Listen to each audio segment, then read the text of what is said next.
Hello everyone, welcome to the ITLS Academy. Today we are going to discuss another topic in the series of food preservation, and the topic that we are going to cover is combining the new traditional preservation technique to control the pathogens. And the case that we are going to discuss is about the E. coli. Okay, so basically, this E. coli is what? It is the bacteria, or it is a gram negative bacteria. Negative bacteria, and it impact on the health of the human being. Okay, so we have to discuss that how we combine the new preservation method with the traditional method. Okay, which method? The preservation technique means that which is used to extend the shelf life of the food product. Extend the shelf life of the food products. So what we do, we combine the new method of the preservation and the traditional method so that we control the pathogens, means that the disease causing microorganism. We have to control the disease causing microorganisms by combining the traditional method of the preservation and the new emerging innovative method of the preservation. So let's start the lecture. Introduction. First of all, we are going to talk about the foodborne pathogens. So basically, foodborne pathogens are what? It is nothing. It is like pathogens means that the disease causing microorganism causing bacteria. Okay, disease causing bacteria.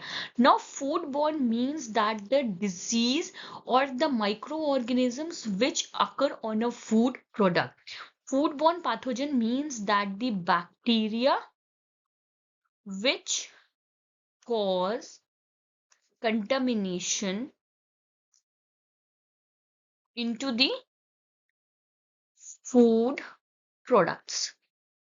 So here, if we talk about the foodborne pathogen, then we are going to discuss about the E. coli. So this E. coli are what? It is very dangerous for the health of the human being, and they play a global public health concern. You cannot afford a single colony of the E. coli either in your food or in your water. Okay, so basically this E. coli can contaminated by a this E. coli can contaminated the meat products, vegetables, and the waters. So there are traditional methods which we use to control these E. coli, and that methods are either with the help of the heat treatment, means that if we give a high temperature to the that E. coli, then it may be kill, and we control their contamination. And then the second procedure is your by fermentation and drying. Now, if we talk about the modern method, then we can use a high pressure technology for killing that E. coli, UV and PEF, that is pulsed electric field. So here we are discuss both type of the method, that is your traditional method and the modern method, which enhance the safety and quality of the food product. When we combine these method, then it ensure that we get a better microbial control while maintaining the food properties. Means that when we combine this technology, then we get what? We get a better microbial control. And when microbial controls are better control, then it means that the shelf life of the food product is increases, and it also maintain the quality of the food product. Now the next is your so the objective of today's presentation is that we have to discuss the discuss about the E. coli. First of all, we have to discuss that what is the characteristic of that E. coli and which type of risk are associated with the E. coli. Then we have to learn a traditional method along with the modern method of the preservation to control the E. coli. Then we have to discuss the concept of herder technology in which we mix the different type of the food preservation technique to control the growth of the microorganisms and also control the enzymatic reaction and increase the shelf life of the food product. Analyze the case in studies demonstrating that the effective E. coli control and also discuss about the future trend of that combination of the preservation strategies. So let's start. E. coli is basically what? That we already told you that E. coli is come under the category of the bacteria. And which type of bacteria? It is a gram-negative bacteria. Means that when we do a gram staining, when we perform a gram staining, then it give a pink color colony because there is thin layer of the peptidoglycan is present, due to which it does not retain the crystal violet color, and when we do a counter current color, then it gain that color and appear up pink when we see it under the microscope. So it is gram negative bacteria, rod shaped bacteria, and their some strain are pathogenic, means that they have a ability to cause a disease into the human being. Now, the symptoms which occur due to consumption of the contaminated food from the E. coli, and that symptoms are diarrhea, urinary tract infection, and severe illness. Contamination sources. Now we are going to discuss about how we how the product sorry, how the product are contaminated from the E. coli, because there is a sources. So we have to discuss that contamination sources in which the E. coli is present. So these sources are undercooked milk, raw vegetables, and water. They are highly resilient under a certain condition and require a targeted preservation strategies. So we required what? We required a special type of preservation strategies for controlling the growth of these type of the microorganisms.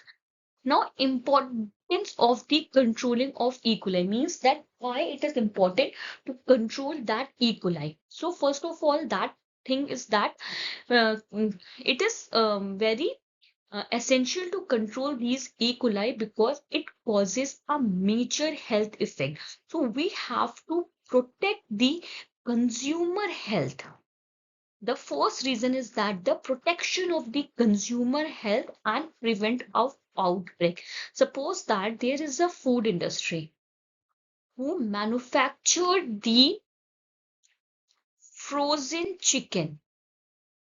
Now suppose that from raw chicken, these E. coli enter into the frozen chicken. Now these frozen chicken are marketed, are sell out around 1,000, not 1,000, 10,000 consumer.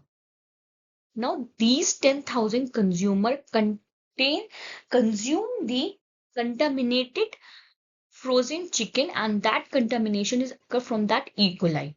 Okay, so this is known as an outbreak. So we have to prevent the outbreak and protect the consumer health, reduces the hospitalization and economic losses, meet the food safety regulation standard, which is very important. If the food safety regulation and standard are not maintained, then it is not right. Okay, like FDA, WHO, this is FSSAI. Also ensure that the extended shelf life and quality of the perishable food products. Now come to the next slide. traditional technique which is used to control the outbreak of the E. coli. The first one is your heat treatment. Okay, in heat treatment, either we do a pasteurization or either we do a boiling. In pasteurization, we apply a mild heat, and this mild heat are enough to kill the pathogenic strain of the E. coli. Pathogenic strain of E. coli. Now, in boiling, we boil the product at their boiling temperature. Boil the product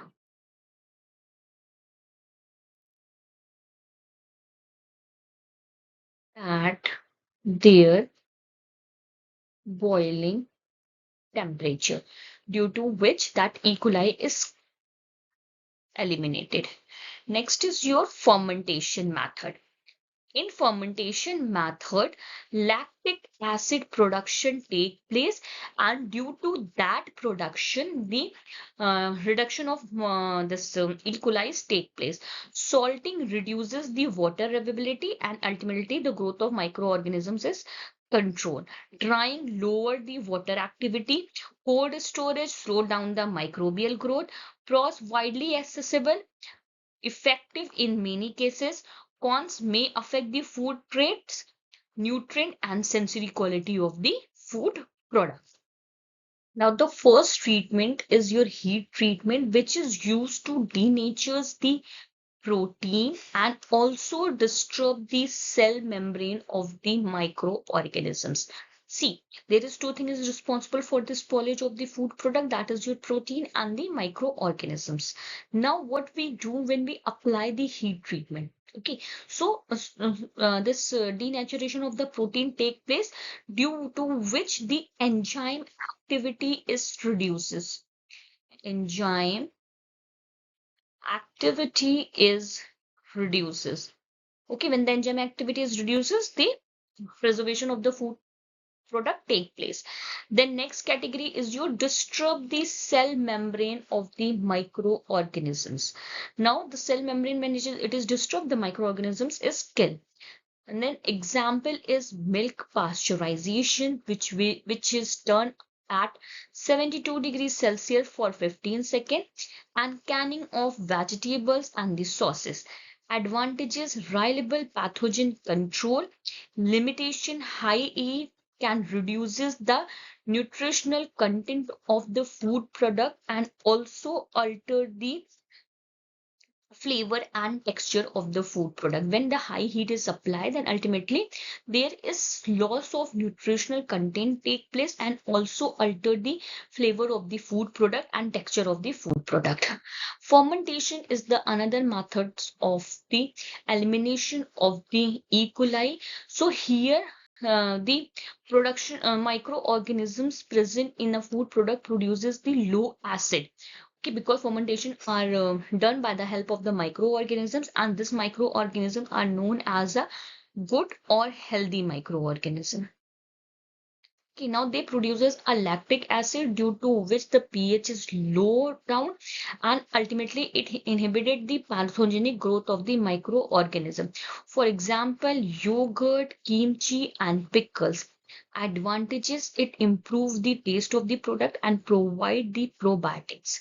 Now, limitation is low process, not effective against the all pathogen, and it require a careful monitoring. Now, after fermentation, the next category is your salting and sugar preservation. When salting is applied or sugar is applied into the food product, then it increases the osmotic pressure. When high osmotic pressure is there, then there in this high osmotic pressure inhibited the microbial growth, like salted meat, jam, sugar coated fruits. Advantages: they are very simple, low cost, and historically used, because when you do a salting, then their costing is very less. Even in case of the sugar, it is the same. Then limitation: high salt sugar intake is not ideal for the health and may not kill the spores. See, when you take a high concentration of the salt, then in your bodies the sodium is increases, due to which maybe you have a BP, or if you take a high content of the sugar, then the sugar content is high in your body and it created a disease that is called a diabetes or a sugar. And the salting and sugar preservation of the food cannot kill the spores of the microorganisms. Drying is another method which reduces the water activity. Water activity means that the availability of the free water. Availability of the free water. When the availability of the free water is reduces, then obviously the prevent microbial growth does not occur.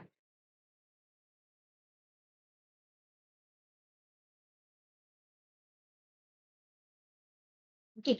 For example, dried vegetable, cereals, powdered milk. Advantages: they are lightweight and they have a longer shelf life. Limitation: like E. coli spores may survive certain drying process. Rehydration can allow the regrowth. Cold storage. So when we put a food product at a low temperature, like under a refrigerated condition or under the freezing condition. So maybe in refrigerated condition, the growth of the E. coli is slowed down. Okay, but it cannot be killed. Means that if it is present into the food product, then it is present as it is, but their growth is slowed down. Same with the freezing, it inactivates the strain of the E. coli, but not all. Some strain of the E. coli is inactive, but remain is present. So ultimately means that when we put a food product at a cold storage, then it cannot kill the microorganism. Only it slow the or restrict the growth of the microorganism. Means that if the four colony forming units are present into that particular food product, it remains same as it is. Okay. Advantages: that it preserves the freshness of the food product and the nutritive quality of the food product. Refrigeration slow the bacterial metabolism. Freezing can inactivate the some E. coli strain. Advantages: preserve the freshness and nutrients. Limitation: does not eliminate the pathogens. Thawing may allow the microbial growth. That's why when we thaw the food product, so we have to thaw that food product under a very specific condition. Like you cannot thaw the food product at a normal room temperature, because normal room temperature may help in the growth of that microorganisms. Now, after traditional technology, the next category is your modern technology. In modern technology, the first one is your high pressure processing, that is your HPP, which destroy the microbial cell membrane. Means that this HPP destroy the E. coli cell membrane. Next category is your pulsed electric field.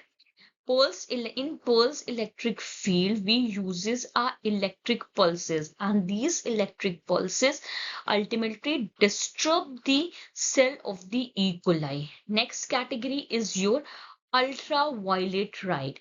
Ultraviolet light damages the DNA of the E. coli. Then next category is your natural antimicrobial, like essential oil, organic oil, and bacteriocins. They are the come under the category of the natural antimicrobials, and they used to kill the E. coli. Advantages: minimal impact on taste and nutrients. Next. So the first modern technology is high pressure processing, in which the food product is undergo a high pressure, that is around a 300 to 600 MPa. And due to that high pressure, there is destruction of the E. coli. Destruction of E. coli. Here, the high pressure damages the E. coli cell membrane and enzyme. Okay, this high pressure can be used in case of the ready to eat meals, juices, and meats. And the advantages is that it kill the E. coli very effectively and also preserve the nutrient quality of the food product and taste of the food product. Limitation is that the cost of the equipment is very high and it required a batch processing. Pulse electric field. In pulsed electric field, high voltage pulses are used, and this high voltage pulses are very short waves, and these short waves are enough to kill the E. coli. Okay, and the length of that waves is around the microsecond to kill the microbes. It is very effective in case of the liquid food like your juices and milk and soups. And advantages is that the pulse electric field are come under the category of the non-thermal processing. Means that in this process we are not applying a heat into the food product, due to which the nutrient value of the food product is preserved and the color flavor will also preserve when we preserve these food product with the pulse electric field. Limitation, it is primarily used for only liquid food product, means that we cannot use it for the other type of the food product, either it is solid or semi solid. And high initial investment means that when we have to start this technology for the preservation of the food product, then the investment is very high. Ultraviolet light, the wavelength is around 254 nanometer and it is enough to damage the E. coli DNA and prevent the replication. Okay. So this around of 250 nanometer,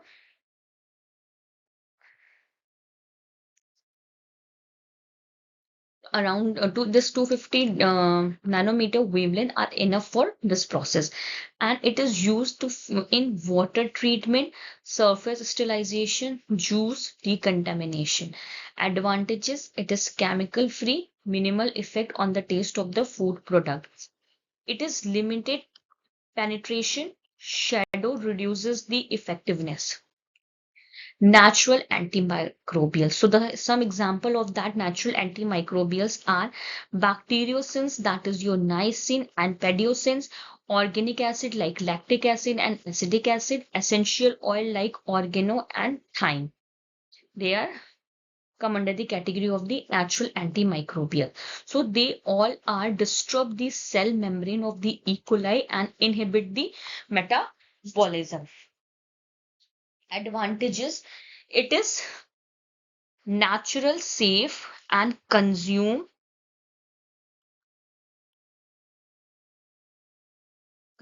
friendly. Limitation is that it is have a strong flavor impact on high concentration. Hurdle technology. When we combine the multiple preservation method together for eliminating the microorganism, then it is known as a hurdle technology. Each method target are different aspects of that microbial life. Benefit is that synergetic effect, lower intensity of each treatment needed, preserve the quality of the food product. When we combine the heat treatment with the high pressure technology, now these heat treatment come under the category of the traditional method, and this HPP, that is your high pressure processing, come under the category of the novel technology. Now it reduces, sorry, that heat reduces the initial microbial load of the E. coli, and after reducing the initial load, when we apply a high pressure, then that inactivate the remaining E. coli. Now we can use it in case in now we can use it for the preservation of the juices and ready to eat meat. Advantages: high microbial safety without overcooking, because here we combine two technique. Okay, so due to which the overcooking is reduces and also maintain the nutrient and flavor, because not so much high temperatures is applied. When we combine the process, obviously the work is um, divided into two methods, that is your heat and HPP. Combine the fermentation and natural antimicrobial. Now these fermentation lower the pH, and when the pH is lower, the growth of the E. coli is inhibited. Then after that, when we added either the bacteriocins or the essential oil, then both these are what? These are the antimicrobials which enhance the safety of the food product. For example, fermented sausage with Niacin addition. Result, it extended the shelf life and pathogen control. Combine the cold storage and UV. So UV treatment is used for the elimination of the surface contamination, and this cold storage slow down the microbial growth. Now we can uh, preserve the food product like your fresh cut salads and the vegetables, and maintain the freshness and color, and reduces the pathogen risk. Combine the drying and natural antimicrobial. So drying is used to reduce the water activity of the food product, and when the water activity is reduces, the microbial growth will also eliminate it. Essential oil or organic oil.